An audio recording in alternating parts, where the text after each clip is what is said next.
Hola, ¿qué tal? Muy buenas tardes. Pues bueno, vamos a dar el inicio el día de hoy en esta videoconferencia que pertenece al 12º ciclo de videoconferencias interactivas 2014 del Instituto Nacional de Salud Pública, que lleva por título Agenda de la Salud Pública, Retos y Prioridades. Antes que nada, muchísimas gracias por estar con nosotros. Agradecemos a las salas que se han conectado vía videoconferencia y también a las personas que lo hacen por el sistema Webex. Muchísimas gracias. Y pues bueno, reciban también un saludo muy cordial de parte de nuestro director, el doctor Mauricio Hernández Ávila, y pues también de nuestra secretaria académica, la doctora Laura Magaña Valladares. El día de hoy pues tenemos una videoconferencia por demás con un tema muy actual, un tema muy importante, un tema que siempre está a la vanguardia, porque afortunadamente contamos con la presencia de una doctora que, aparte de una excelente amiga, una gran investigadora y una excelente docente de aquí de casa. El día de hoy pues tenemos la videoconferencia Fenómenos Naturales, su impacto, ¿qué hacer en la salud pública? Pues bueno, voy a tener el placer y el gusto de presentarles a la doctora Adriana Leticia Ramírez Sánchez. Adriana, ¿cómo estás? Hola, muy buenos Aquí, días. Siempre se los digo, manteles largos, la vajilla china, los cubiertos de plata, porque créanme realmente que la doctora es una apasionada de este tema. Gracias a ella, pues bueno, se han hecho muchas cosas aquí en el instituto, de las que ella en un rato más les va a platicar, todas de un carácter internacional, y bueno, llevándonos desde el qué hacer, cómo, cuándo y dónde, que es algo tan importante que nosotros, viviéndolo diariamente, no lo tenemos agendado en nuestras rutinas diarias. Les voy a presentar a la doctora de la manera más somera, porque ella también es de nuestros doctores y de nuestros investigadores que son muy, ¿cómo les puedo explicar? No tímidos, pero sí muy escuetos a la hora que nos dan su cápsula académica. Realmente hablar de la doctora sería larga la trayectoria que ha tenido, y afortunadamente, pues bueno, el color y el calor que nos ha dado aquí en el instituto ha sido muy importante. Ella es médico veterinario por la UAM Xochimilco, tiene una maestría en Ciencias de la Computación en Inteligencia Artificial, tiene una maestría en Salud Pública por parte de la Universidad de Santiago de Compostela en España, un diplomado en Diseño y Estadística en Ciencias de la Salud por la Universidad Autónoma de Barcelona. Tiene un doctorado en Salud Pública. Ella es investigadora en Ciencias Médicas C, subdirectora de Gestión Académica en la Secretaría Académica de aquí del Instituto Nacional de Salud Pública, que es también parte de la escuela, forma parte también de la Escuela de Salud Pública de México. Es coordinadora del curso para el manejo de asistencia sanitaria en casos de desastre, HELP, así la llamamos por sus siglas, y del diplomado en Salud Pública y Asistencia Sanitaria en casos de desastre. Titular de la Unidad Didáctica de Epidemiología y Desastres, y pues bueno, su área de interés es la salud pública y desastres naturales, la bioestadística aplicada a la salud, la epidemiología y desastres. Pues bueno, tenemos por delante una videoconferencia por demás interesante que va a capturar obviamente la atención de todos nosotros, y pues sin más preámbulo, demos paso por favor a la videoconferencia del día de hoy con la doctora Adriana Ramírez. Adelante. Gracias Berta Luz. Bueno, te agradezco mucho todas tus palabras. Esperemos no defraudarlos.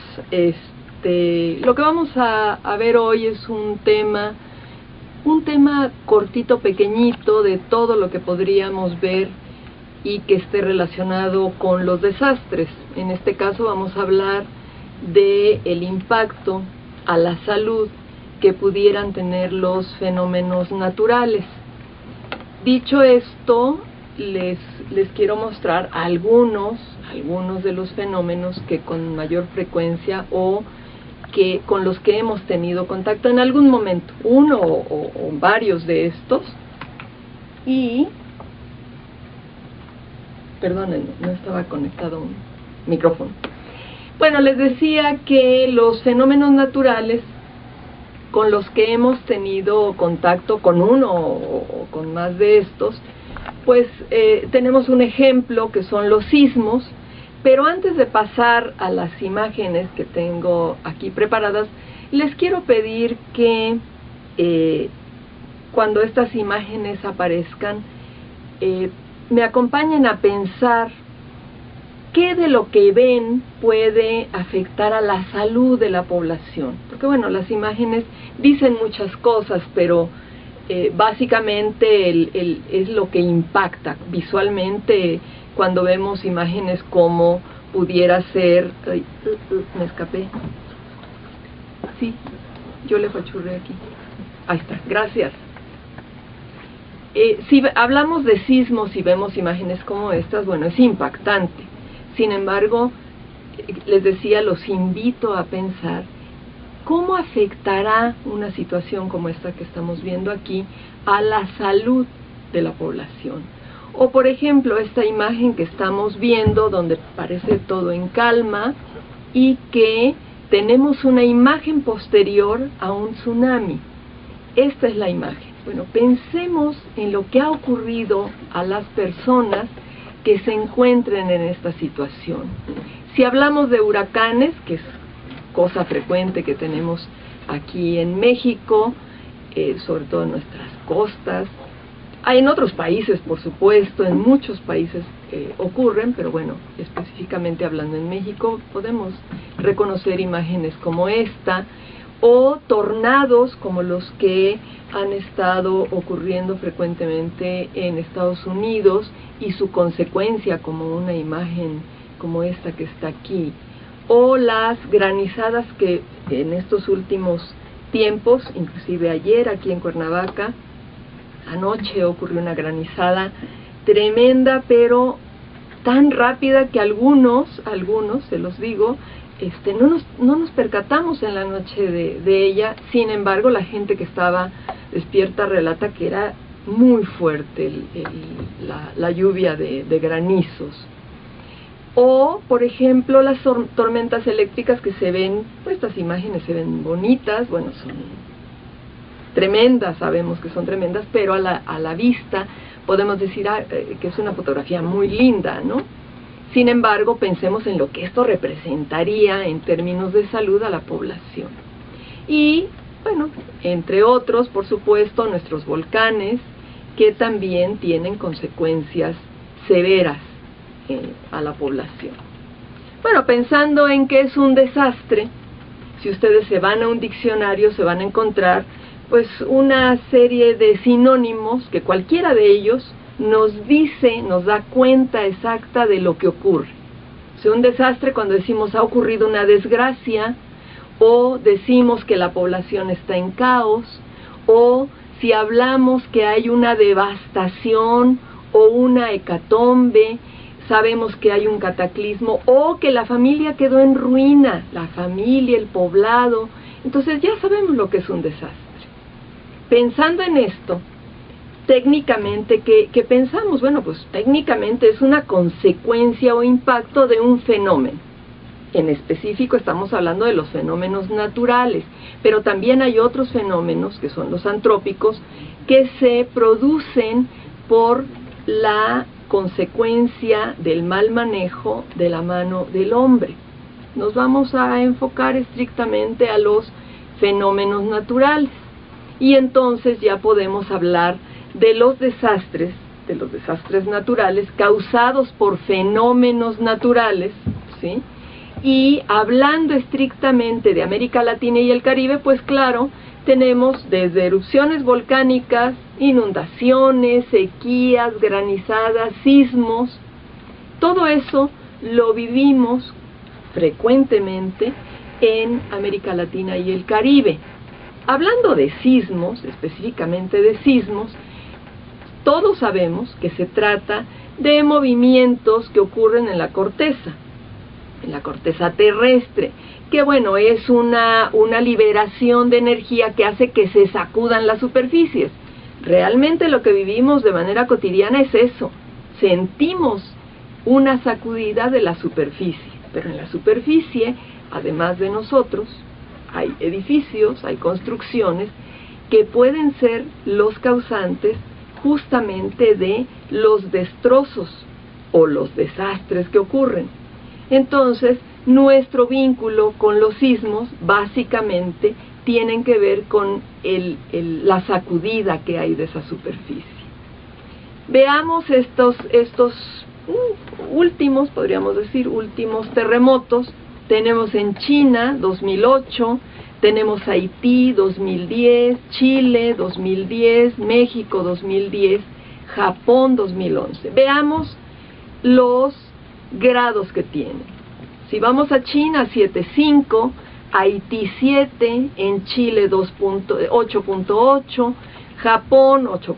Y casi 9, y así, bueno, nosotros en México 7.2 en ese año, y pensamos en cómo se recupera la población de una situación así. Bueno, si hablamos de economía, y lo vemos en los periódicos, lo vemos en las noticias, lo ven en internet, tenemos ya todas las formas habidas y por haber de comunicación, y ahí nos enteramos.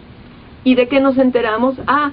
Que en Chile, después de ocurrido el terremoto 2010, ya se han recuperado. No significa que no hay más terremotos, pero de ese se recuperaron con mucha mayor rapidez que lo que ha ocurrido en Haití con un terremoto de 7 grados. Pero esto obedece a las características económico-sociales de la población. Esto es lo que está ocurriendo. Entonces quiere decir que hay una interacción de eventos que permiten que haya o no una recuperación más o menos rápida. Estoy hablando de una recuperación de estructuras. ¿Qué pasa con la salud? Tenemos que estar presentes ahí y pensar en qué pasa con la salud. Irán 2013, vemos aquí estas imágenes, devastación, tienen una estructura de viviendas diferente a la que tiene Chile, por ejemplo. Después tenemos nuevamente a Japón, ¿sí? Y entonces vemos las imágenes de la devastación tras este personaje que tenemos aquí, y nos damos cuenta de lo terrible que ha sido, ¿sí? Bueno, pensemos en los últimos eventos. Bueno, me van a disculpar que no esté actualizado, porque por más que intenté tener lo último de lo último, bueno, nos ha temblado tan seguido que casi imposible, ¿no? Entonces, ¿qué hice?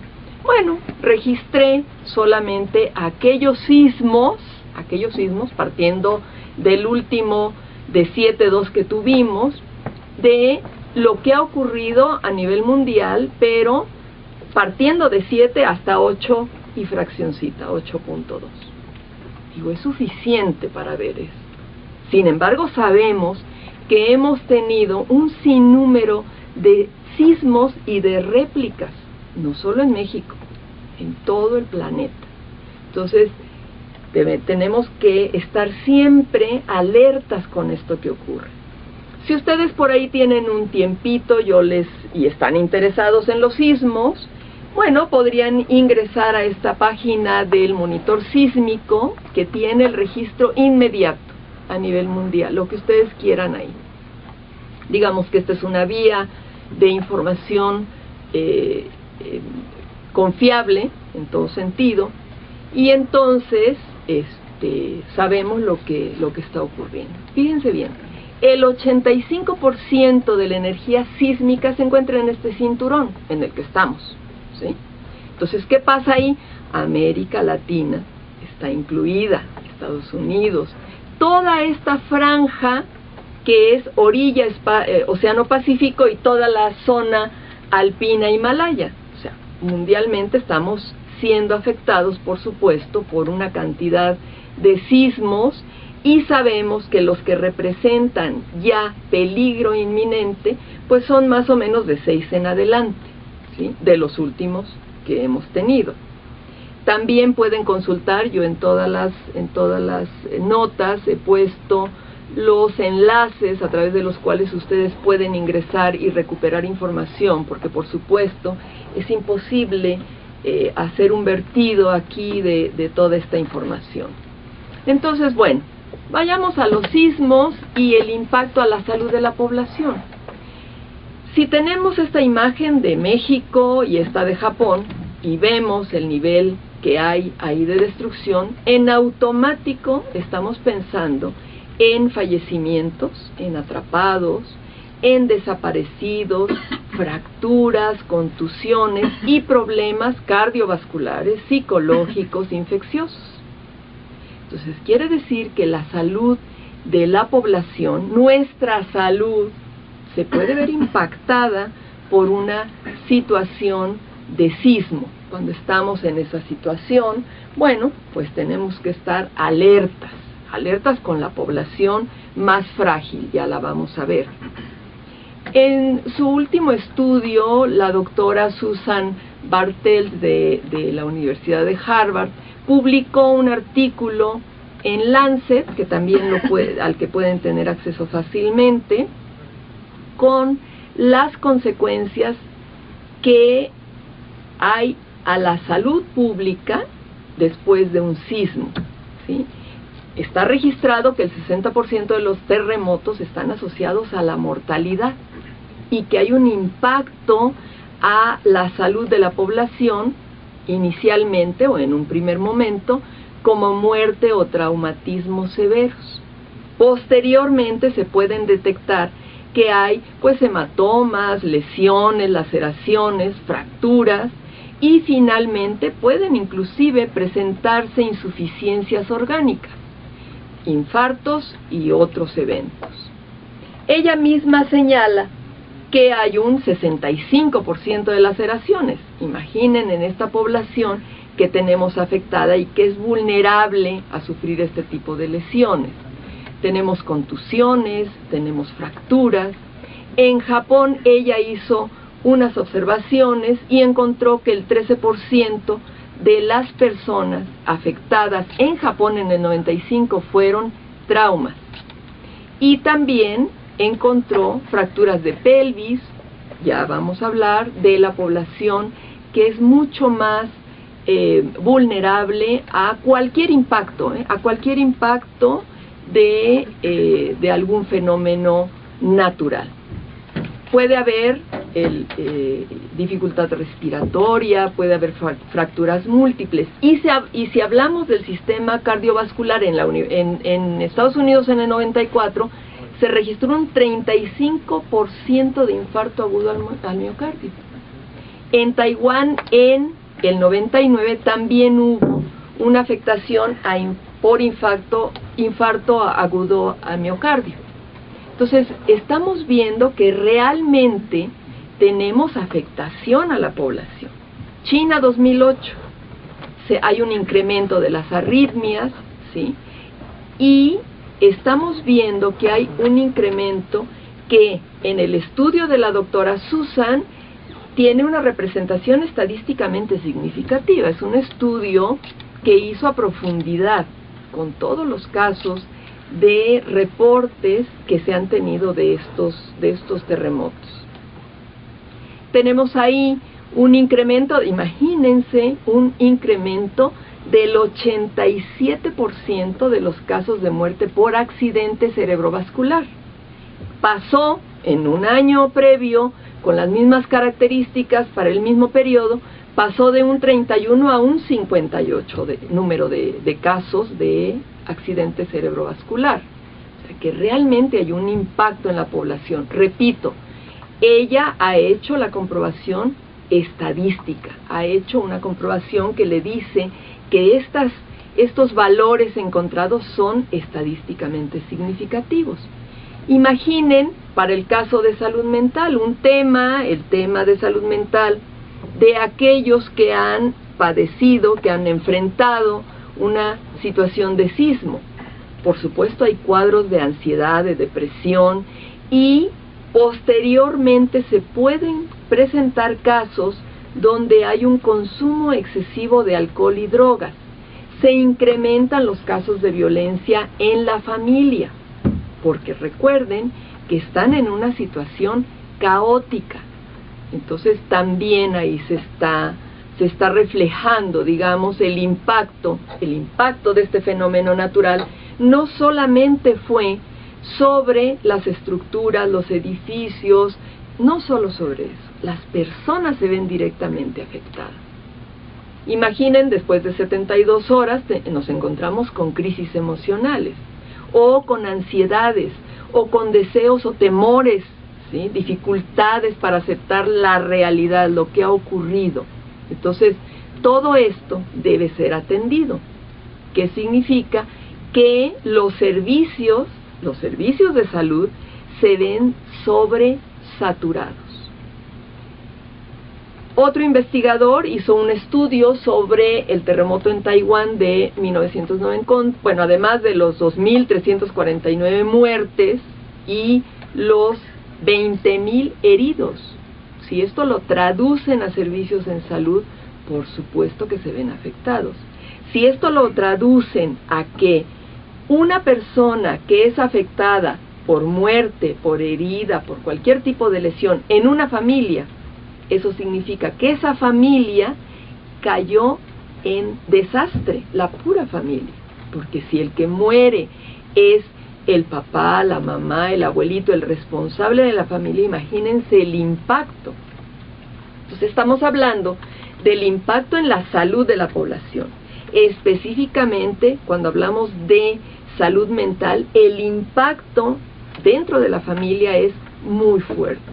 Entonces, todo eso lo debemos tener en cuenta para cualquier estudio que hagamos y, sobre todo, cuando orientamos los estudios para poder hacer programas de prevención y disminuir, por supuesto, el número de casos de muertes, que ese es lo primordial, pero también disminuir los casos que se presenten que afecten directamente a la salud. La misma doctora Susan, haciendo un estudio en Turquía, también reporta este proceso de salud mental de depresión. Entonces es muy importante poner atención a todas las áreas de la salud. Cuando hablamos de salud mental, hay una situación adversa, entonces no tiene que ser solamente la salud de un individuo, también tenemos que pensar en la colectividad. ¿Cómo vamos a atender la salud mental de toda la población? Entonces, también esto es una situación que debemos tener presente y saber qué vamos a hacer. Y entonces pensemos a quién le afecta principalmente el impacto de un fenómeno natural. Bueno, a toda la población, eso es cierto, a todos nos afecta. Pero principalmente hay grupos vulnerables o de riesgo. ¿Quiénes son? Los niños. Otro grupo, los adultos mayores. Y otro grupo, los inmunodeprimidos.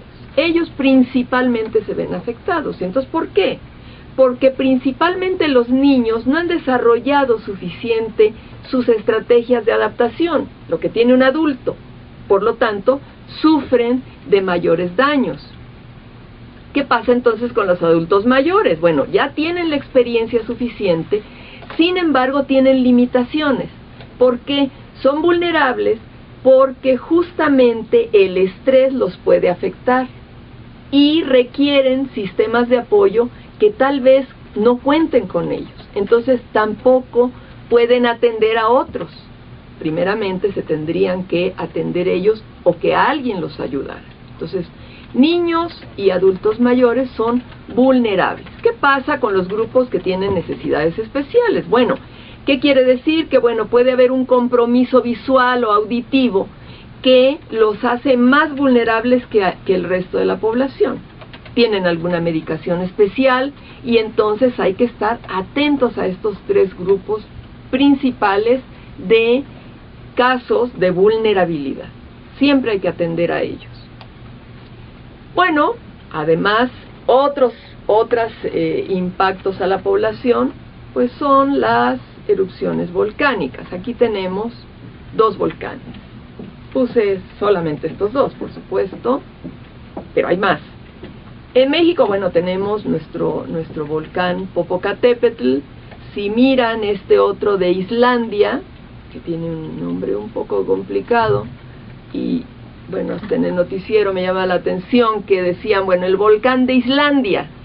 Pero ¿cuál es el nombre del volcán de Islandia? Bueno, impronunciable, ahí lo puse, para quien tenga la curiosidad de leerlo y de a ver si lo están diciendo correctamente, pero bueno, me conformo, perdónenme, con decir que se trata del volcán de Islandia. Bueno, cuando ven escenas como esto, en automático, si lo hacemos pensando en la salud de la población, bueno, pues tenemos que pensar en, bueno, está bonita la foto, ¿no? Está muy linda. Bueno, la de abajo es una masa, hay una masa de ceniza, de gas.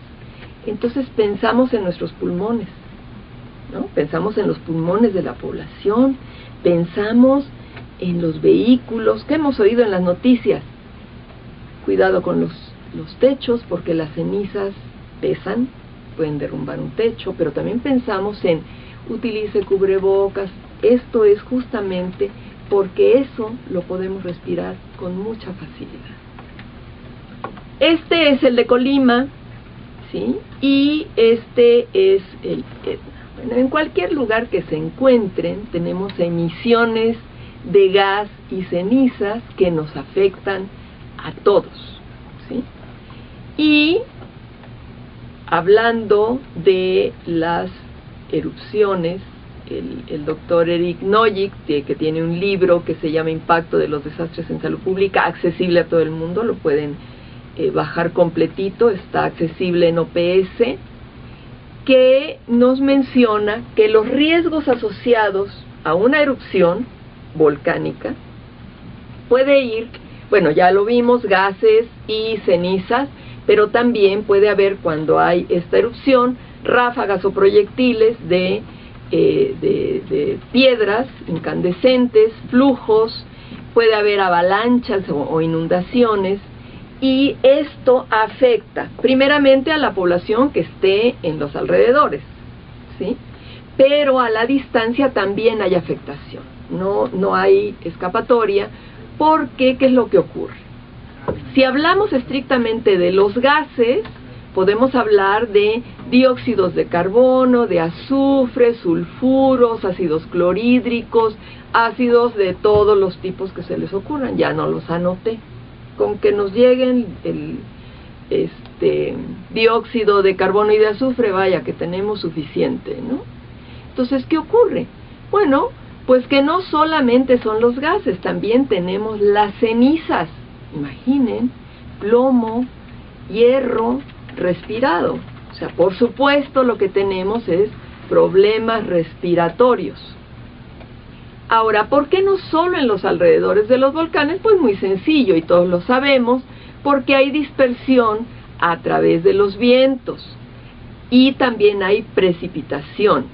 Que entonces, ¿qué ocurre? Que estamos a expensas de respirar. Cuando hay erupciones aquí en nuestro volcán, el volcán Popocatépetl, lo primero que nos avisan es no salgan a correr, no muevan sus vehículos cuando hay una gran cantidad de emisión.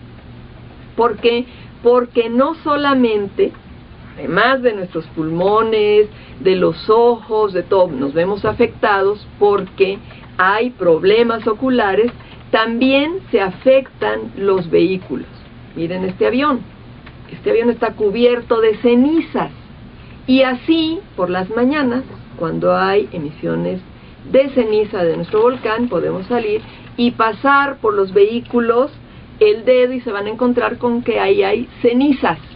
Eso significa que nuestros pulmones también las pueden tener. No corran en la mañana cuando hay aviso de alerta de emisión de cenizas del volcán.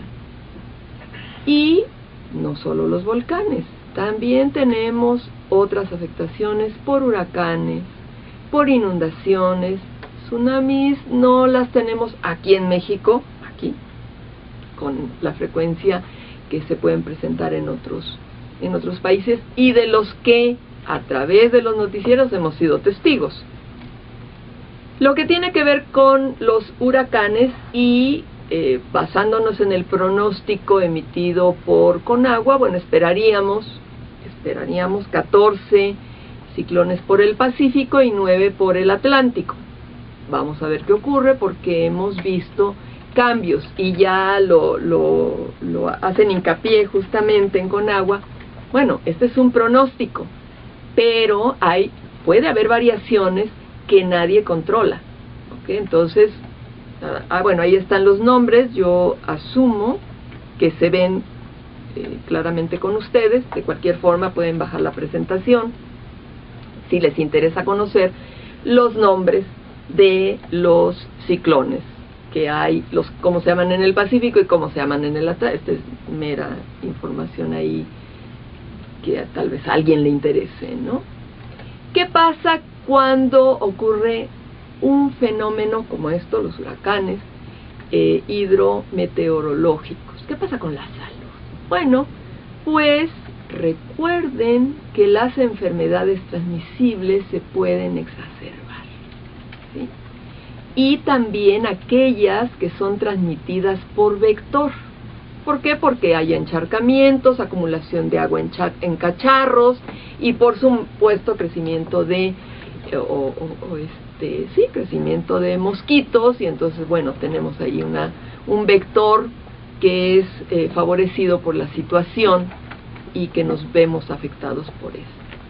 Hablando entonces de estas enfermedades transmisibles como tuberculosis, cólera, hepatitis, VIH y todo lo que se les ocurra, entonces debe haber algo que nos ayude, porque los factores que pueden desencadenar o determinar la presencia de esto uno es el hacinamiento, y esto significa que están las personas en espacios reducidos, ¿sí?, en contacto directo, y esto es lo que permite que ocurran este tipo de infecciones. También hay un deterioro de las condiciones higiénicas, el agua se ve contaminada, por eso es tan importante que ante una situación así, lo primero que acerquemos a las necesidades de la población sea agua. Agua es lo primero. Hablando de emergencias complejas, de las guerras y de estos impactos que hay en otros países, nosotros afortunadamente no las tenemos, nos dice el doctor Eric Nojic nuevamente de su libro El impacto de los desastres en salud pública. Él nos habla de los campos de refugiados, pone como ejemplo algunos, nos dice las diferentes epidemias que se han presentado.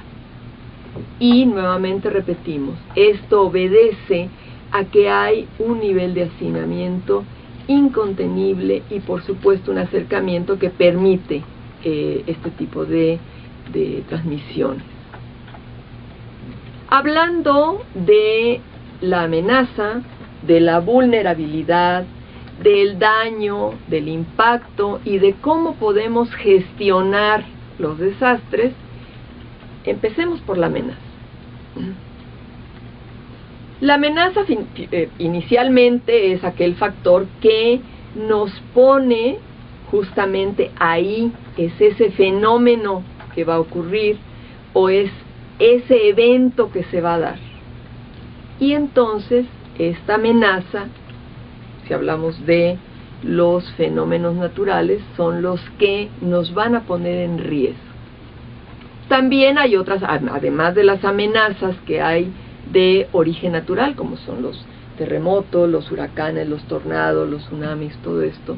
También hay otros que les había comentado derivados de esta actividad humana, que son los fenómenos antrópicos que se convierten en amenazas para la población, y aquellos que se mezclan, estos donde hay un poco de la afectación por una situación de un fenómeno natural sobre el problema ya puesto de una falla producida por la actividad humana. Entonces aquí hay una mezcla.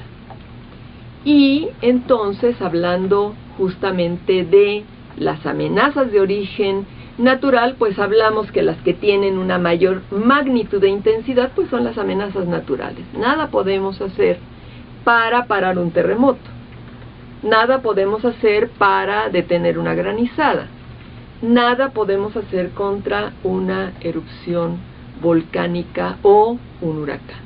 Lo que podemos hacer es prevenir algunas cosas, que es a lo que nos debemos abocar estrictamente.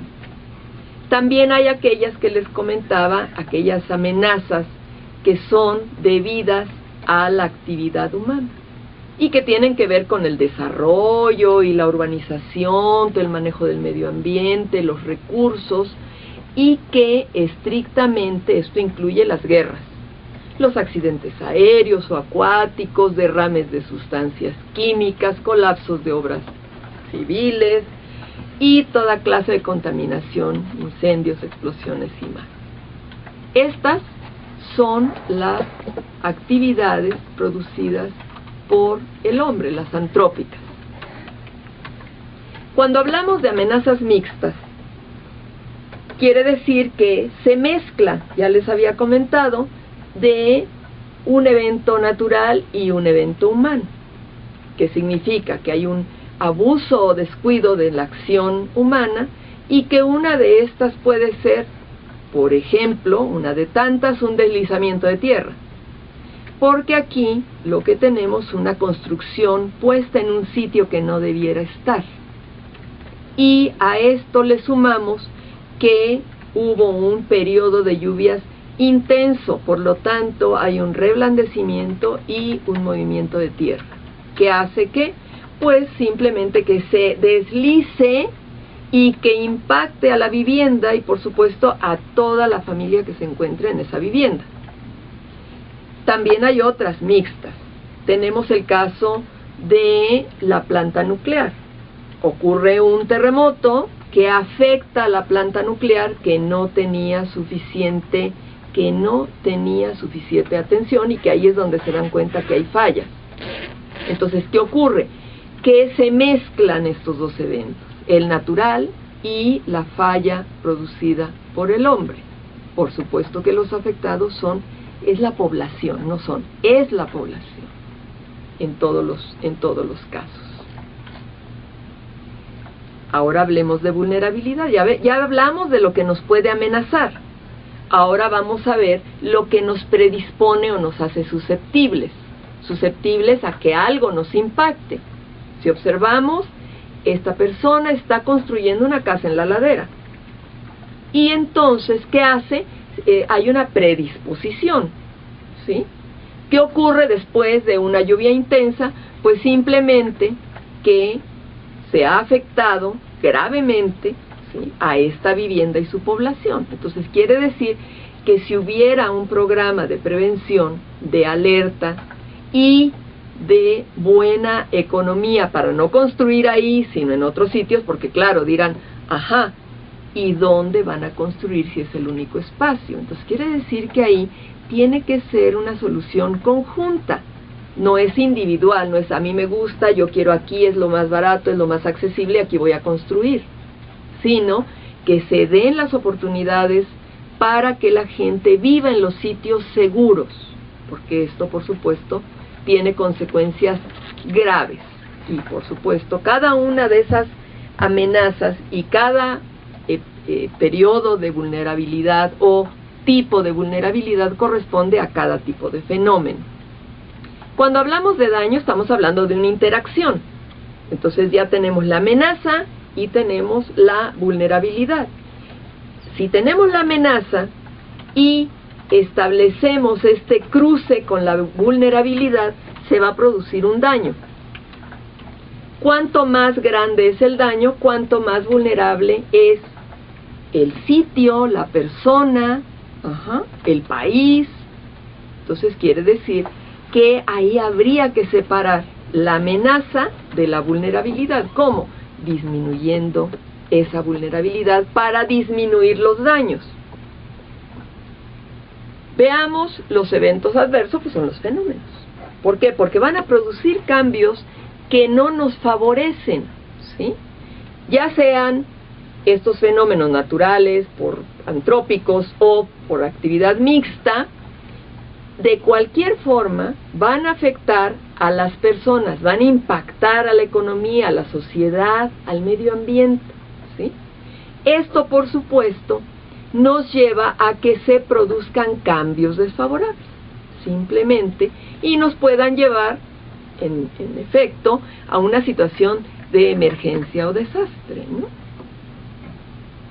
A ver, un ejemplo de vulnerabilidad en función de una amenaza. Tenemos la amenaza como terremoto. Tenemos otra amenaza como deslizamiento de tierra. Sabemos que en algún momento puede ocurrir un terremoto. Sabemos, por la situación donde nos encontramos, que puede ocurrir un deslizamiento de tierra, ¿sí? Y en función de la vulnerabilidad pensemos, si nuestra vivienda tiene un diseño inadecuado, o sea, no es una vivienda fuerte, segura, y le afecta un terremoto, o si tenemos una vivienda mal ubicada y ocurre un deslizamiento de tierra, ¿qué va a pasar? Se va a producir un daño. Y esto, por supuesto, nos lleva como consecuencia al derrumbe. Sea un terremoto o sea un deslizamiento, se derrumba. ¿Se derrumba qué? La vivienda, ¿sí? Bueno, veamos este otro ejemplo. Imaginen que ustedes, casi siempre se nos ocurre hacer esto cuando estamos de vacaciones. Imaginen que estamos en un periodo de vacaciones y decidimos que justamente en este momento vamos a hacer un cambio de techo. Bueno, le voy a quitar las tejas porque están rotas, se las voy a cambiar ya por las nuevas, esto va a mejorar todo. Y sin más, porque están en periodo de vacaciones, pues le quitan el techo a la casa y empiezan a hacer sus adaptaciones. Pero no contaban con la tormenta. Nunca se dieron cuenta, nunca se asomaron a ver. Y entonces, ¿qué ocurrió? Que hay una tormenta que deja vulnerable su vivienda. Por lo tanto, se producen daños internos para ustedes económicamente, para su salud, porque bueno, están expuestos a la humedad, a la lluvia, al viento y por supuesto a todas sus pertenencias. ¿Qué quiere decir entonces? Que debemos alertarnos, siempre tenemos que estar alerta. ¿Queremos hacer un cambio? Muy bien, asomémonos y veamos si hay sol, veamos el periodo. Bueno, estoy diciendo algo que alguien me decía, oye, pero si estamos en periodo de primavera, casi vamos para el verano, y tenemos unas lluvias intensas como si estuviéramos en periodo de lluvias, ¿qué está ocurriendo? Bueno, tienen razón, pero si ustedes se fijan en el estado del tiempo, mide el tiempo con el que van a utilizar para hacer ese cambio de tejas, ya sabrán entonces si tienen tiempo suficiente antes de que les llegue una lluvia.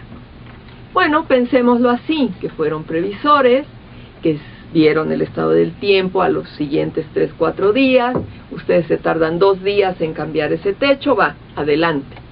Entonces, ¿qué ocurre? Pues que disminuyen su vulnerabilidad, porque no hay lluvia, vulnerabilidad a lluvia, por supuesto, no hay lluvia, por lo tanto no va a haber daño. Y dije vulnerabilidad a lluvia, por supuesto, porque bueno, también podemos pensar que si la casa está abierta, algún listo puede llegar y decir, bueno, podemos asaltar aquí esta casa, ¿no? Pero no pensemos en eso, pensemos en la lluvia, ¿sí? Entonces, debemos pensar siempre en no permitir ser vulnerables o disminuir esa vulnerabilidad para que no suframos los daños o las consecuencias.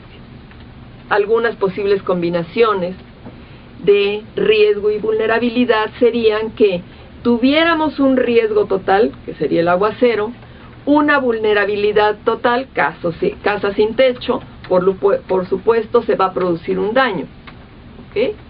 Si tenemos un riesgo total de aguacero, pero no descubrimos nuestra casa, bueno, decía mi abuelita que bueno es ver llover y no mojarse, ¿no? Si tenemos riesgo cero, el cielo limpio, y nos vamos a reparar nuestro techo de la casa, pues no esperamos un daño o desastre por humedades, por lluvia o por torrentes que surjan por ahí. Haciendo un poco un juego ahí con la producción de daño cuando se suman cuando se suman, se multiplican, en este caso, riesgo y vulnerabilidad, ahí tenemos, si el riesgo fuera 5, pero la vulnerabilidad es 0, en la consecuencia de daño es 0. Si tuviéramos un riesgo de 5, pero la vulnerabilidad fuera de 2, se puede ir incrementando ese riesgo, ¿sí? Si tenemos riesgo 5 y vulnerabilidad 5, ya quiero ver eso. ¿Sí? Entonces, bueno, un poco jugando con los números, ¿eh? Lo que está aquí es solamente un ejercicio. Y lo pueden, por supuesto, sabiendo las proporciones de daño que pueden ocurrir ante la presencia de un evento, pueden hacer un cálculo semejante. Esto es un jueguito nada más para ejemplificar. Otro ejemplo que tenemos vivo, un ejemplo vivo de vulnerabilidad, fue el momento en que se presentó la influenza. ¿Lo recuerdan? Todos lo debemos recordar seguramente. Algunos un poco lo han olvidado, pero seguramente lo recuerdan. Si ustedes recuerdan, nadie sabíamos lo que estaba ocurriendo. Nos íbamos en nuestro camioncito al trabajo, alguien sin tener ningún tipo de cuidado nos estornudaba, como todavía ocurre, sin ningún cuidado a pesar de las indicaciones que nos han dado, ¿sí? Entonces, claro, recibimos el estornudo directo de otra persona, somos vulnerables, directitos nos vamos a la cama, ¿no? Y no precisamente a descansar. ¿Qué ocurrió? Una vez que se detecta esto, personal de salud en general recibe indicaciones mismas que a nosotros como población nos dan y nos dicen, no nos dicen así, no nos dicen vamos a disminuir su vulnerabilidad, no, nos dicen estos son los cuidados que deben tener para no tener problemas con influenza, pero nosotros sabemos que es disminución de la vulnerabilidad. ¿Cuáles son las indicaciones que nos dan? Nos dicen, bueno, tienen que utilizar un cubreboca, lavarse las manos, no saludar de mano ni de beso, y en automático ustedes van a disminuir los casos de influenza. Estornude quien estornude. No significa eliminarlo, fíjense bien. No es que si yo uso un cubreboca ya, como magia, ¿no? No, lo que estamos haciendo es disminuir la vulnerabilidad de contagiarnos, porque esto es un caso de contagio directo. Subidos en una pecera o camioncito, como le quieran llamar, taxi, donde se suban, pueden, por supuesto, contagiarse. Yo siempre a mis alumnos les pregunto, cuando entramos a la clase, ¿cuántos llegaron vía vehicular propia o en un servicio público? Y les pregunté, ¿y llegando aquí se lavaron las manos? ¡Ups! Nadie, ¿no? Pues se nos olvida. No debemos olvidar esto, que está disminuyendo nuestra vulnerabilidad a la enfermedad. Tenemos que recordarlo siempre. O nos lo recuerdan o lo recordamos, ¿sí? Pero que el recordatorio no sea porque estamos en el hospital, sino porque queremos hacer la prevención, ¿sí? ¿Qué pasa? Que a mayores medidas de prevención, menor vulnerabilidad. Entonces, no echemos en saco roto eso. Bueno, los riesgos, el nivel de riesgo que podemos tener para que se produzca un desastre, tiene que ver con cómo se va a materializar este riesgo. ¿Por qué? Porque continuamos con vulnerabilidad, en la medida que nosotros reconocemos el fenómeno que se acerca, la posibilidad de que se presente y tomamos las medidas necesarias preventivas, vamos a disminuir el riesgo. Entonces, es muy importante siempre tenerlo ahí en nuestra cabecita. Bueno, hablemos entonces de la gestión del riesgo. Cuando hablamos de gestión estamos hablando de planificar, de ser organizados, de tener una buena directriz y un control para que podamos tener un excelente manejo y recuperación después de una situación de desastre. Entonces, ¿qué pensamos? Bueno, ya estamos organizados. Cuando hablamos de sismos, estamos organizados, hacemos simulacros. Entonces sabemos cómo reaccionar. Tenemos un plan para que podamos atender esta situación, un mejor control. Y por supuesto, si ocurriera, tenemos un programa para recuperarnos con mayor rapidez. Entonces, ¿qué estamos haciendo con esto? Reduciendo los riesgos. Generalmente decimos, si ocurre un sismo, no corra, no grite, no empuje. Claro, porque a lo mejor el propio sismo no produce el daño, lo produce el proceso de pánico que se puede dar, y si yo empujo a alguien, estoy produciendo un riesgo de que la persona a la que estoy empujando caiga y se lastime. Entonces, no es propiamente el sismo, sino es la consecuencia de pánico que se puede generar. Por eso tenemos que planificar, tenemos que estar organizados para manejar eso. Hablando de reducción o de evitar o disminuir el impacto de un fenómeno natural que produce este desastre, bueno, tenemos que pensar en automático en programas de prevención y mitigación. Prevención es lo primero. Si hablamos de prevención, ¿sí?, debemos saber que aquellos eventos, digamos, que pueden neutralizarse a través de la prevención son todos estos daños que se pueden producir por descuidos mismos que tenemos nosotros. Entonces, tenemos que ir evitando o limitando esta exposición. Ya veremos aquí un ejemplito de una exposición de alguien. Yo pensaría, si ahorita en este instante hubiera un movimiento sísmico, yo tendría que mirar, ya antes pregunté, les digo, yo tendría que mirar cuáles son los objetos que me pueden dañar, que me pueden caer encima, ¿sí? Entonces, yo debo conocer esto y puedo con esto disminuir el daño que pudiera ocurrir. Si yo sé que esta lámpara está mal, pues yo me tengo que hacer a un lado para que esto no me caiga, no salir corriendo por la puerta, por supuesto, ¿no? Sino mirar primero entrando a un sitio, mirar lo que alrededor pueda dañarme. No estamos exentos de que ocurra un movimiento sísmico en cualquier instante. Si habláramos de presencia de algún virus nuevo, ¿no? O sea, estamos hablando de una enfermedad nueva. Después de esto, después de que conocemos las características, cómo se comporta, todo esto del virus es nuevo, lo estamos conociendo. Una vez que ya lo conocemos, ya podemos, con esa experiencia, elaborar programas para prevenir a la población. Antes, no, estamos hablando de algo nuevo. Pero todas estas experiencias nos permiten elaborar programas para prevenir a la población. Hablando del ejemplito que les decía, prevención en casa para un sismo. Ustedes siempre deben pensar si viven en una zona sísmica, deben pensar en todo lo que dentro de su casa puede caer.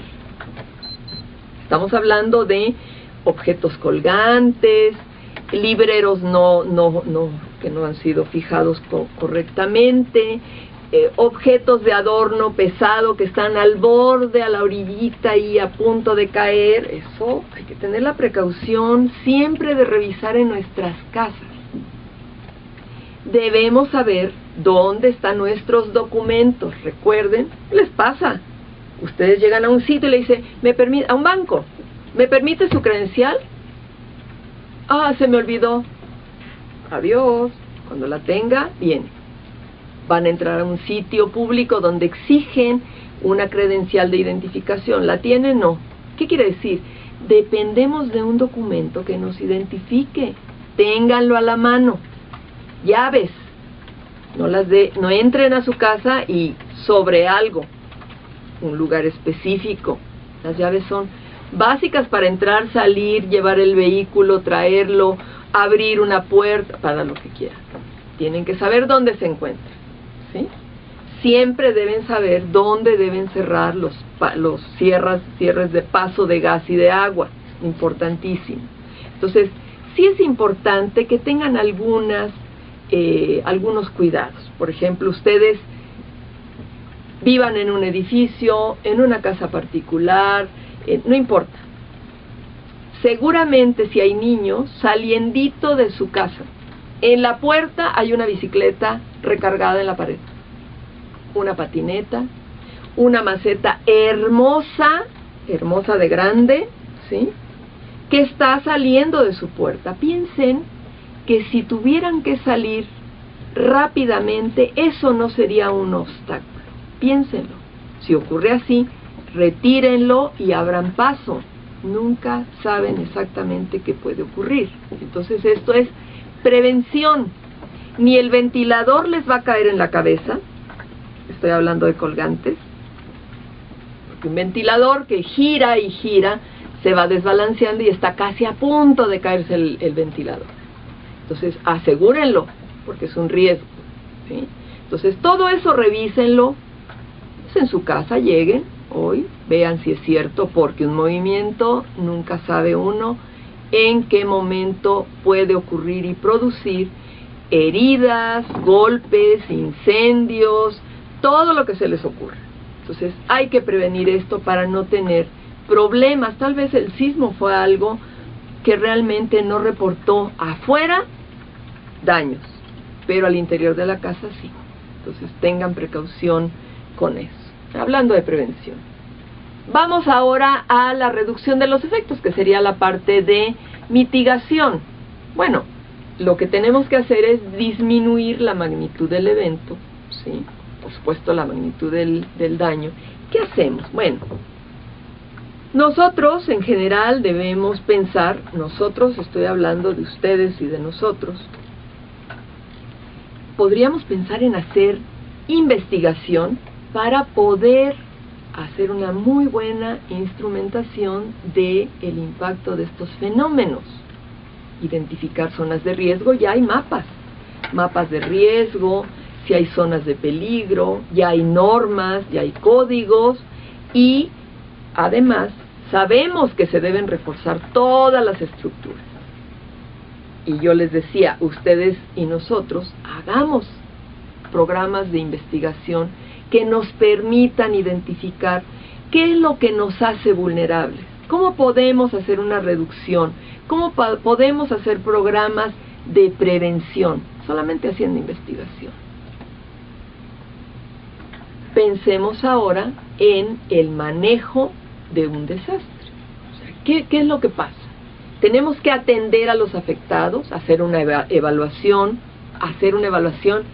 y ver qué pérdidas hemos tenido. Pero primeramente debemos pensar en la población, antes de pensar en las pérdidas que no son humanas, sino los edificios, las personas, son los que nos deben interesar de inmediato.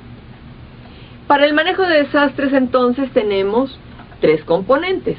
Debemos estar preparados, debemos tener programas de alerta y programas de respuesta. Ya los tenemos, ya tenemos todo eso, pero siempre hay que tenerlos puestos en práctica, ¿sí?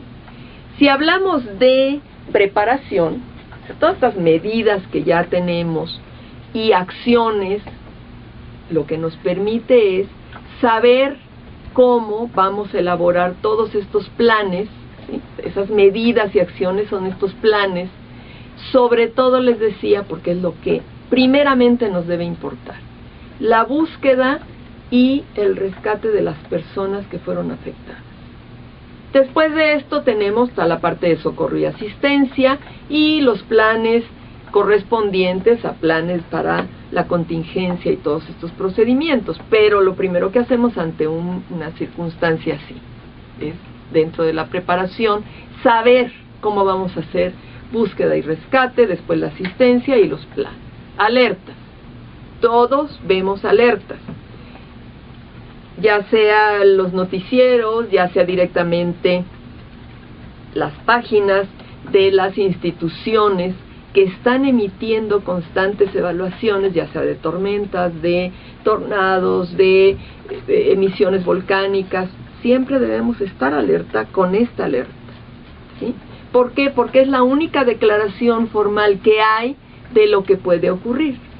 ¿A qué me refiero? A que son los que hacen la divulgación, a los que nos dicen cómo debemos actuar, cuál es la actuación de la población y cuál es la actuación de las instituciones. Entonces es muy, muy importante tener este tipo de lecturas en las diferentes instituciones dedicadas a dar la información, ya sea de agua, monitores de lluvias, monitores de huracanes y monitores de emisiones volcánicas, de los movimientos sísmicos que van ocurriendo, ¿sí? Pensemos dónde están ocurriendo, veamos lo que está ocurriendo. Por ejemplo, esta alerta es de Conagua, fue de, si no mal me equivoco, de antier. Bueno, como cada momento se está actualizando. Entonces, si ustedes se quieren dedicar a hacer estudios sobre lo que tiene que ver con huracanes, tormentas, ciclones, por supuesto, tienen información increíble en todos estos monitores para que puedan hacer trabajos, estudios, evaluaciones, lo que necesiten. Ahora, lo que refiere a respuestas, sabiendo que tenemos ya un programa detallado de cómo actuar, las acciones, les decía, es directamente, y lo primero que nos preocupa es salvar las vidas. Directamente es búsqueda y rescate, porque es lo primero que debemos hacer. Inmediatos, siguiendo a la búsqueda, debemos hacer una reducción de el sufrimiento humano, traducido en ¿qué? En asistencia médica, alojamiento temporal, suministro de ropa, alimentos y agua, todo lo que requiera, ¿sí? Entonces son, digamos, paso a paso lo que esperaríamos hacer los que nos dedicamos a este tema. Después ya vamos viendo con más detalle las pérdidas a la propiedad, evaluación de daños, y después vamos a la recuperación. Cuando hablamos de recuperar, lo que queremos hacer es restablecer, lo que queremos es retornar a las condiciones de vida original o normal, como dicen los libros. Vamos a ver si esta normalidad se puede recuperar en su totalidad. Ojalá. Bueno, cuando hablamos de restablecer hay dos niveles. Lo que es a corto plazo, que tiene que ver con todos los servicios. Cuando hay un sismo, inmediatamente nuestros servicios de comunicación se cortan. El servicio de energía eléctrica se corta, ¿sí? Y después viene el restablecimiento, ya podemos hacer llamadas, ya tenemos energía eléctrica, ¿sí? Después viene el otro restablecimiento, que es restituir las condiciones a la vida normal, pero este es a largo plazo, ¿sí? Y esperaríamos que lo hagamos de manera permanente. Esto va a depender de las economías. O sea, restablecer un edificio que se ha desmoronado, pues no es algo que se pueda hacer de la noche a la mañana. Es una restitución a largo plazo, ¿sí? Y esperamos que permanezca. Para poder hacer esta recuperación tenemos dos eventos que debemos cumplir. Vamos a rehabilitar y vamos a reconstruir, ¿sí? Cuando hablamos de rehabilitación, entonces lo que debemos hacer es que debemos restablecer los servicios básicos y después reconstruir, la reconstrucción de toda la infraestructura, sistema de producción, volver a la vida, a la normalidad, ¿sí? El nivel en algunos autores dicen, bueno, a veces esto sirve para mejorar, digamos, el nivel de vida que tenían las personas afectadas. Yo un poco discrepo de esta utopía, porque efectivamente usted puede reconstruir la casa, pero si alguien de esa casa falleció, será imposible volver a la normalidad de donde partieron a esta familia. Entonces, ahí hay algo que hay que atender, y ya lo habíamos mencionado un poquito antes, acerca de la salud mental y la salud física de la población. Entonces, no es fácil volver a aquello del punto de partida, y más complicado aún es todavía que esto sea para mejorar la situación en la que se encontraban. Si pensamos en Haití, después del terremoto, sabemos que sería una utopía pensar que, como ha ocurrido un terremoto, ahora viven mejor, tienen mejores casas. No, porque esto no tiene que ver con una cuestión de la esperanza de que esto ocurra, sino de una realidad económica. Tendrán las economías suficientes para restablecer a casi como estaban, o no. Bueno, la prueba está ahí. Aún no han logrado recuperar, como lo hizo el caso de Chile, porque ellos tenían mucho más recursos, habían estado mucho más capacitados previo a la ocurrencia de cualquier sismo, tienen una preparación muy importante en este sentido. Ahora, ¿qué pasa con el sector salud, ¿sí?, y la gestión de los desastres? ¿Qué está pasando ahí? ¿Por qué digamos que un desastre puede ser un problema de salud pública? Bueno, porque si hablamos de los fenómenos naturales, sabemos que estos se van a presentar de manera súbita. En forma súbita hay un terremoto, en forma súbita se presenta una erupción volcánica que afecta directamente a la población. Por lo tanto, porque es una cuestión súbita, aún teniendo los mejores servicios, hay un número inesperado, no sabemos, de muertes, lesionados y todo tipo de enfermedades que van a exceder las capacidades de los servicios de salud. Por eso es importantísimo tener programas de prevención, porque debemos disminuir esto.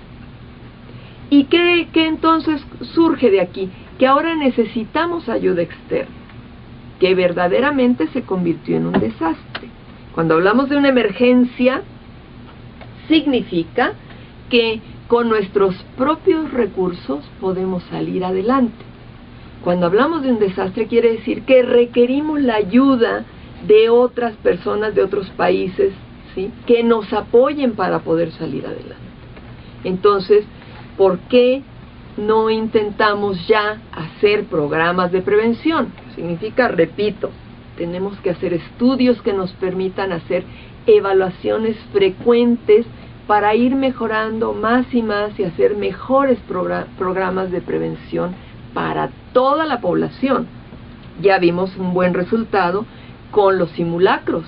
Ya sabemos que eso nos ha permitido salir tranquilamente, y sí, con una nota, por supuesto, de ansiedad cuando vamos saliendo de un edificio, no en un simulacro, sino en una realidad, pero ya sabemos cómo actuar. Eso disminuye ese nivel de ansiedad. No es lo mismo correr por cualquier lado, a saber que tenemos a un brigadista que nos está guiando, saber que le podemos preguntar qué hacemos, ¿sí? Entonces es muy importante hacer la prevención.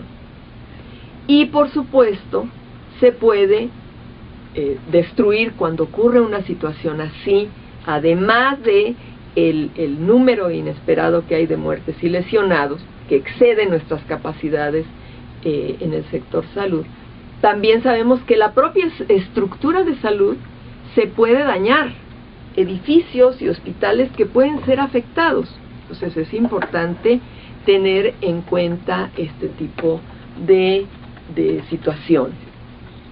Por supuesto que hay, con esta presencia inesperada, ¿sí?, hay una afectación al medio ambiente, hay un comportamiento psicológico que se puede salir de nuestro control, se puede generar una escasez de alimentos y agua por pánico, puede ser por pánico o real, ¿sí? Y de hecho, también puede ser que las personas empiecen a cambiar de un sitio a otro pensando, bueno, es que en Guerrero tiembla, yo me voy de ahí y ahora me voy a ir a, no sé, a cualquier otro sitio que yo supongo que no tiembla. Entonces hay movimientos de población, no solo por este caso. Si piensan en las guerras, hay grandes movimientos de población, ¿sí? Por eso hay estos campos de refugiados que generan situaciones donde todo lo que tiene que ver con sus derechos se ven afectados, con sus recursos se ven afectados. Entonces, esto también ocurre cuando hay problemas, cuando hay impactos por fenómenos naturales que nos convierten en una población en situación de desastre. Hablando de la prevención y de la educación para la salud, y pensando en cualquier tipo de evento adverso, se establece una relación con los efectos a la salud. Si tuviéramos un huracán, estaríamos pensando, tal vez se puede presentar pues diarrea, cólera, alteraciones psicológicas, bla, bla, bla. ¿Sí? Se puede presentar. Pero si nosotros tenemos un programa de educación para la salud y un programa de prevención bien establecido, eso va a ser una cobertura de protección ante el propio evento. Entonces, es importantísimo estos programas de educación para la salud y programas de prevención. Para que nosotros pensáramos en evitar los daños a la salud, tendríamos que conformar un montón de cosas a las que deberíamos estar o deberíamos tener en nuestra cabeza pendientes en nuestros programas para cubrirlo, que tiene que ver con una alimentación buena a la población, un programa de respuesta inmediata, hacer una utilización óptima de nuestros recursos, ¿sí? Simplemente, si hablamos de tirar basura en la calle, ¿qué implica? Implica que se tapen las coladeras. Esto parece comercial de televisión, pero esa es una realidad. Tirando la basura en la calle, se tapan las coladeras. Si se tapan las coladeras, se inundan las calles. Si se inundan las calles, se inunda mi casa. Si yo viviera en esa calle. ¿Qué pasa si se inunda la casa? Tengo pérdidas en mi casa. ¿Qué ocurre? Se está afectando a mi familia económica y en salud. Entonces, tenemos que contar con viviendas adecuadas, en situaciones adecuadas, cuidar la contaminación que no se genere a través de este tiradero en todas las calles que puede haber, porque son cosas tan sencillas, pero que no hacemos, ¿sí? Un simple tapado de coladera obedece a un mal comportamiento mío, y el mal comportamiento es tirar la basura, ¿sí? Por lo tanto, no hay programa que salve esto. Entonces, todo esto debería estar cubierto para tener programas de atención primaria perfectos, con una prevención y buenas condiciones sanitarias. ¿Qué significa? Estoy protegiendo la salud de la población. Por lo tanto, los daños que se esperaría ocurrieran a la salud se pueden eclipsar, pero debemos siempre estar pendientes de todos estos elementos que nos llevan a tener una buena salud en la población y a bajar, vuelvo a insistir, la vulnerabilidad en la población. Una simple lámpara bien fija en el techo elimina la probabilidad de ocurrencia de un accidente. Un tornillo que se aprieta, punto. Eso no representa ningún gasto, simplemente es atención. Todos estos cachitos son los que pueden hacer que mejoren mi situación y la situación de mi familia, por lo tanto la situación en la población.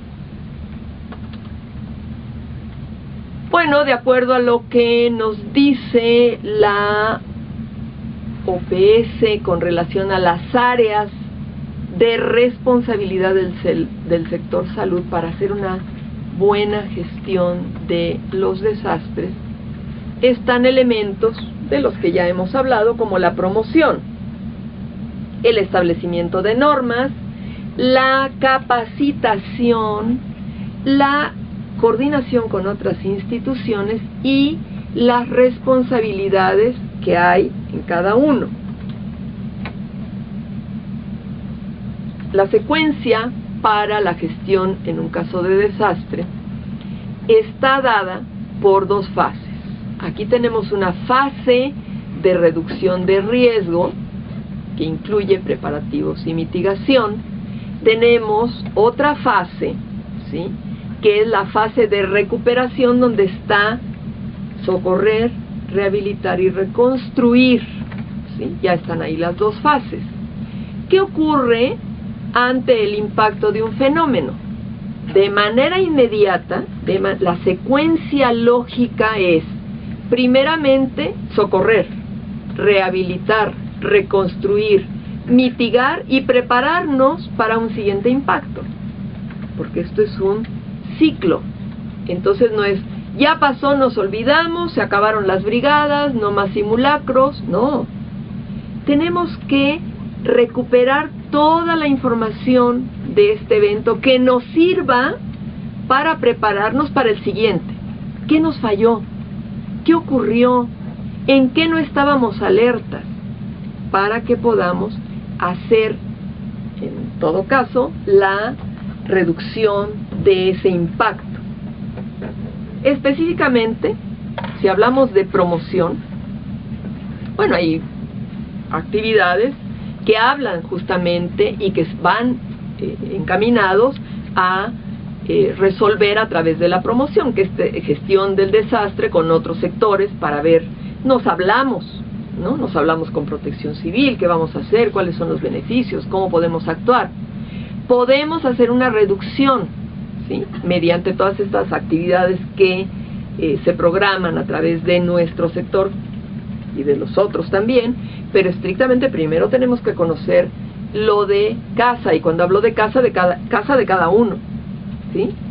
Y en lo que refiere a nosotros como institución, estoy hablando de el instituto, estamos hablando de educación para la población, porque somos una institución, además de investigación, de educación. Entonces, por eso tiene esa palomita, no porque no podamos hacer lo demás, también actuamos ahí, pero principalmente educación para la población. ¿Qué hacemos? Sabemos que sí hay un espíritu de colaboración, y ese espíritu de colaboración lo tenemos que canalizar de manera profesional. Tenemos que hacer una reducción de riesgo porque ya estamos educados para hacer esa reducción, por tanto una reducción de daños. Debemos hacer educación para la población. Primero nos capacitamos nosotros para que podamos hacer esa educación a la población. Pensando en las fases, en la fase de reducción de riesgos y en la fase de recuperación, en ambas va promoción. No lo podemos eliminar. Si hablamos de establecer normas, más que establecer normas que están establecidas, lo que debemos hacer es establecer y cumplir esas normas. No solo establecerlas, ya hay muchos libros que hablan de ellas, las normas de construcción, las listas de medicamentos, los protocolos de telecomunicaciones. Tenemos también normas para planificar todos los simulacros. Lo estamos haciendo.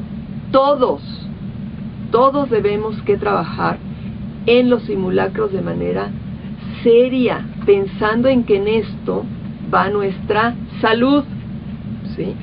Debemos estar siempre alertas y hacer y planificar todos estos simulacros. Todo lo demás, estar vigilantes, ¿sí? Pero específicamente hablando de lo que tiene que ver con educación, preparar a la población, empecemos por planificar y cumplir de manera seria y cabal todos los simulacros. Igual, pensando en las dos fases, en ambas hay normas. Y ya dijimos, no solamente es establecer las normas, sino observar que se cumplan. Pensemos ahora en capacitación. Estrictamente hablando, es este adiestramiento que se hace para conocer cuál es la prevención y la respuesta. Vamos a capacitar a la gente, ¿sí? Pero también hay una capacitación al sector público y al sector privado. Nosotros, Nosotros como una institución de educación, de investigación, lo que tenemos que hacer son programas para pre y posgrado. ¿Por qué? Porque esto es lo que permite la profesionalización y esto es lo que permite que podamos realmente trabajar con las personas de manera adecuada, hacer investigación, profesionalizar, capacitarnos. Eso tiene que ver con las instituciones, como en este caso el Instituto de Investigación y Educación van de la mano, ¿sí? En todos los casos, en todas las fases, debemos estar capacitados, en todos los niveles, con toda la población, con todos los profesionales, siempre saber qué se debe hacer, pero no debe hacer por una cuestión de corazón. Yo quiero ir a ayudar a Chiapas, no, ¿y cómo le vas a hacer? ¿Qué sabes hacer? Bueno, yo soy médico, ¿ya te has preparado? ¿Tienes algún tipo de preparación en desastres? No, no, así no. ¿Por qué? Porque serás un damnificado más. Primero te tienes que capacitar, ¿sí? Pero además debemos conocer todas las instituciones que están relacionadas y de las que podemos tener información y ayuda. Estas y muchas más, porque no cabían todas, ¿sí? Pero hay muchas instituciones que se tienen que estar hablando para poder ir mejorando, ¿sí? Conocer las actividades y responsabilidades de cada uno de nosotros. ¿Por qué? ¿Qué ocurre? Bueno, ante un evento adverso todos reaccionamos positivamente, ¡qué bueno! Y entonces, ¿qué hay que hacer? Aprovechar que tenemos una reacción positiva, un espíritu de colaboración y prepararnos, educarnos para eso, ¿sí? En los terremotos todos queremos sacar una piedra, ayudar. Cuando surgió el problema de la influenza, bueno, todo el mundo corrimos a comprar cubrebocas, pero había un grupo que ya nos estaba apoyando para hacer eso. ¿Sí? Este personal se capacitó primero para podernos decir qué hacer. Eso es muy importante, la preparación, la capacitación, para evitar reaccionar. ¿Sí? Si no estamos preparados, estamos reaccionando de manera caótica. Entonces, sí hay que profesionalizarnos para que podamos ayudar realmente a conocer y a establecer programas de prevención. Entonces debemos hacer esto de manera ordenada y la única manera es ser profesionales que tienen que ver con cualquier área en desastres, ¿sí? Entonces la pregunta, bueno, y yo soy arquitecto, yo soy nutrióloga, yo soy médica, yo soy enfermera, ¿sí? Soy comunicóloga, abogado, ¿qué puedo hacer? Muy fácil. Nosotros tenemos, fíjense, vamos a pensar en mitigación. ¿Qué puedo hacer? Pues un programa de investigación que me permita prepararme para la prevención, ¿sí? Voy a disminuir la magnitud. Bueno, a ver, entonces, ¿de qué sector? Bueno, yo pensando en planificación, si yo soy un experto en planificación, puedo trabajar en desastres, ¿sí? Si yo soy nutrióloga para hacer evaluación y vigilancia nutricional y planificación, y lo puedo hacer a través de los programas de capacitación, ¿sí?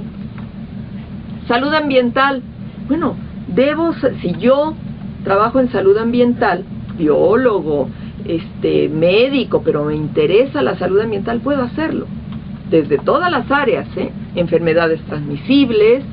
Puedo también trabajar con enfermedades, no somos todólogos, cada uno tiene un área de conocimiento y esa área de conocimiento sirve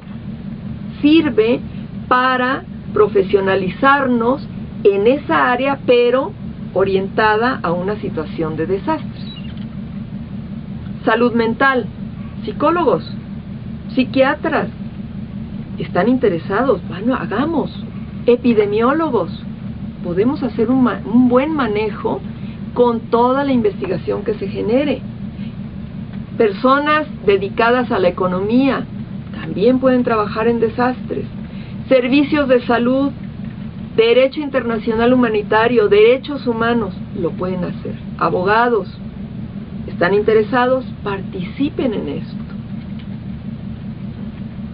Bueno, les decía, hay algo que se repite en cualquier institución. Hay carteles que dicen, ¿estoy bien en tiempo? Hay carteles que siempre nos están diciendo: no grites, no corras, no empujes, mantén la calma, ¿sí? Ante una situación de emergencia tenemos que mantener la calma. Para que la podamos mantener, volvemos otra vez.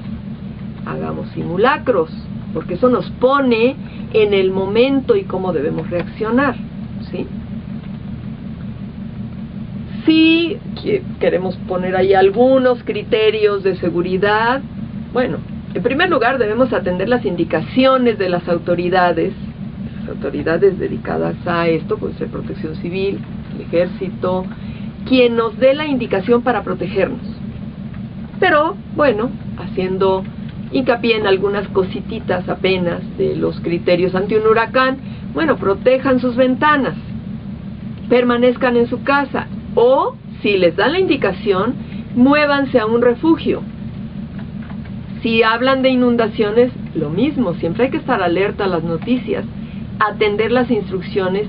Si no pueden salir de su casa, tendrán que ir a la parte más alta para protección. Está inundando, un incendio, ¿sí? Inmediatamente tendrán que salir de su casa. Chequen la ruta más rápida para evacuar su casa. Pueden ser 3/4. Vean que el camino que van a seguir en algún momento no esté obstruido, que reduce el tiempo de salida. Sismos, yo creo que es con lo que más estamos relacionados, ¿sí? Fugas de gas, no encienda luz por su madre santa, ¿sí? ¿Por qué? Porque esto nos puede llevar a una explosión. Entonces, ojo, son las cosas más simples. Los vehículos cuando los estacionamos, lo hacemos como llegamos. Recomendación: si la salida es al frente, estaciónenlo en reversa para que su salida sea al frente. En una situación de pánico, saliendo en reversa, se pueden generar accidentes que se pueden evitar si ustedes salen de frente. El pánico genera muchísimos accidentes. Esto está en todas las páginas de las instituciones que tienen que ver con desastres, desde Protección Civil y más, ¿sí? Que es, bueno, lo estoy poniendo solo para recordarlo. Recuerden que estas cosas se nos olvidan. Pregúntense ahorita: ¿y dónde está mi acta de nacimiento? Las cédulas profesionales, las escrituras si es casa propia, sus facturas de los bienes, la cartilla, las certificaciones escolares, su credencial. Protéjanlo, guárdenlo en una bolsa, que además se puedan poner a la espalda. Dejen libres siempre sus manos y sus brazos, son muy importantes, ¿sí? No lleven en la mano la bolsa, el cuaderno, la credencial y quieran abrir una puerta. Parece tonto, pero muchas veces nos gana el pánico y no respondemos a este tipo de situación. Bueno, para finalizar, quisiera hablarles brevemente de la experiencia que tiene el instituto en la capacitación de profesionales que están interesados en la salud pública y en los desastres. Siempre es bueno saber dónde se puede recibir capacitación. Tenemos un curso HELP, que es un curso internacional que anualmente se imparte entre octubre y noviembre. Está junto a octubre y noviembre porque este curso está dividido en dos momentos. Una parte es la parte virtual, que se lleva a cabo durante el mes de octubre, donde tienen las personas que quieren tomarlo, tienen acceso a todos los documentos que posteriormente en noviembre, de manera presencial, en 2 semanas, una vez que los han leído y que han resuelto algunos casitos durante octubre, en noviembre lo aplican en estas 2 semanas. Repito, es un curso internacional que además específicamente es para personal que ya ha trabajado en situación de desastre, que trabajan para la Cruz Roja o los bomberos, o sea, instancias que han tenido ya experiencia en casos de desastre. Tenemos un diplomado en salud pública y asistencia sanitaria, que se lleva a cabo en 3 meses, que es un diplomado de fines de semana, de viernes y sábado, con prácticas, por supuesto. Es un diplomado muy completo, al igual que el curso HELP. Lo que pasa es que el curso HELP ya es dedicado a personas que saben de desastres, y el diplomado es cualquier persona que se ha interesado en hacerlo y que está partiendo de cero, ¿sí? Entonces son 3 meses, son de dedicación, esos 2 días de asistencia, dedicación completa. También tenemos una unidad didáctica de epidemiología en desastres que conforma parte de otros diplomados, pero que es importante impartirla para que los profesionales vayan teniendo un acercamiento a la resolución a través de investigación de casos de desastre. Y tenemos en construcción para el próximo año la maestría en salud pública en asistencia sanitaria en casos de desastre. Así tenemos otras maestrías, y esta va a formar parte de estas maestrías en salud pública. La duración, como todas las maestrías que tenemos, es de 2 años. Va a tener una parte a distancia, unos primeros módulos a distancia, y los otros módulos van a ser presenciales, porque en una situación de desastre necesitamos hacer toda la práctica real, o sea, presencial. La simulación, hacemos solamente una partecita de temas que son virtuales, simulados, pero la parte obligada es la parte presencial, por esta práctica que tenemos que hacer de todas las situaciones. Bueno, finalizamos acá. Yo les agradezco muchísimo la presencia, de verdad. Este es un tema que apenitas tocó algunos puntos. Les repito, no somos todólogos, unos serán expertos en nutrición, otros serán expertos en derecho internacional, humanitario y derechos humanos, otros en epidemiología, otros en enfermedades infecciosas. Depende del área que más les guste, no nos limitamos, porque la necesidad de atención a la población es vastísima, ¿eh? Entonces, yo les agradezco muchísimo. Ha sido un gusto y un placer estar con todos ustedes, y damos fin a esta sesión. Gracias.